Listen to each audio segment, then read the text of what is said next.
स्वागत करते हैं आपका in this report and analysis में। चलिए दोस्तों, आज हम बात करते हैं इंडिया ने चाइना की J-20 पोस्टरिंग का जवाब दिया है एक इंडिजीनियस सुपरसोनिक डेथ मिसाइल से जो रशिया की H-31 पीडी मिसाइल से इंस्पायर्ड है। इंडिया ने रशिया की H-31 PD air to surface missile से इंस्पिरेशन लेकर रुद्रम सेकंड मिसाइल का सफल टेस्ट किया है। इस मिसाइल को defence research and development organisation DRDO, India air force और हिंदुस्तान एरोनॉटिक्स LTD ने मिलकर डेवलप किया है।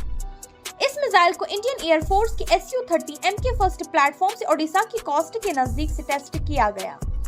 इस टेस्ट में ये पता चला कि रुद्रम सेकंड सेना के लिए एक जरूरी टूल है जो मेनली शिप्स और लैंड से आने वाली थ्रेटन्स को रोकने के लिए इस्तेमाल किया जाता है।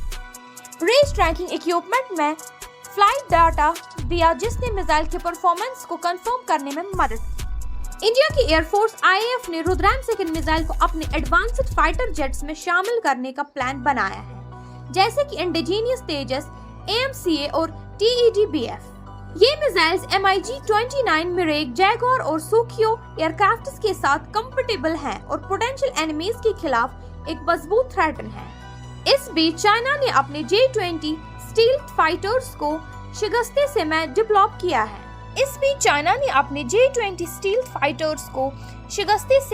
डिप्लॉय किया है एक एयरबेस जो डिस्प्यूटेड स्किम फ्रंटियर के नजदीक है। J-20 जो चेंगडू एरोस्पेस कॉर्पोरेशन के द्वारा डेवलप किया है एक twin jet all weather stealth 5th generation fighter है। इसे एयर सुपीरियरिटी और प्रेसिजन स्ट्राइक्स के लिए डिजाइन किया गया है। ये चाइना की ऑनगोइंग मिलिट्री मॉडर्नाइजेशन एफर्ट्स का एक हिस्सा है। इंडिया का successful Rudram second missile test दुश्मन की एयर डिफेंस में अपनी सुपरसोनिक डेथ को इस्तेमाल करने के लिए तैयार है। H-31 पीडी अपनी तेज रफ्तार और काउंटर अटैक कैपेबिलिटीज के लिए मशहूर है और यूक्रेन में 98% सफलता हासिल कर चुकी है। इंडिया ने 2001 में अपने Su-30 MK first fighter jets के लिए H-31 मिसाइल्स को खरीदा था और अब और भी एडिशनल वेराइटीज के मिसाइल्स की प्रोक्योरमेंट कर रही है। इंडियन नेवी और एयरफोर्स के पास एक सोवियत एरा के मिसाइल्स हैं जो इंडिया की डिफेंस कैपेबिलिटीज को मजबूत करने की उनकी इंस्पिरेशन को दर्शाते हैं। रुद्रम सेकंड का सक्सेसफुल टेस्ट एक इम्पोर्टेंट कदम है सेल्फ रिलायंट बनने की और इंडिया की फॉरेन आर्मामेंट्स पर कम डिपेंड करता है। एंटी रेडिएशन मिसाइल्स ARMS जैसे इंडिया की रुद्रम सेकंड और रशिया के H-31 पीडी चुपचाप पीछे पड़ने वाले होते हैं जो दुश्मन के रेडियो फ्रीक्वेंसी सोर्सेज जैसे रेडियो और कम्युनिकेशन एसेट्स को डिटेक्ट, ट्रैक और न्यूट्रलाइज करने के लिए बनाए गए होते हैं।